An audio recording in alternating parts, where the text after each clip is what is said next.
Nupi amana mahaki machanupibu mapung phana pijaba ngamloidabadagi hatokhre. Corona virus ki license sufam nomfam leitabadagi nongmagi suraga chajariba leibak asigi imung kayadi achouba chaitheng ama piri.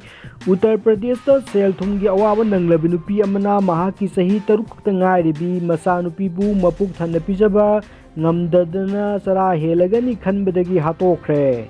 Thaudok asi Handia Police Station ki manung chana laiba benki khungang da thokibani paw asina matung inna nupi asigi machanupa ani amadi machanupi ama laibada mama asina machanupi asina saulaba matamda mahaki aun luhongbagi sel amadi aunbo puthokpa ngamloidabadagi machanupi asibu hatokhibani hairi.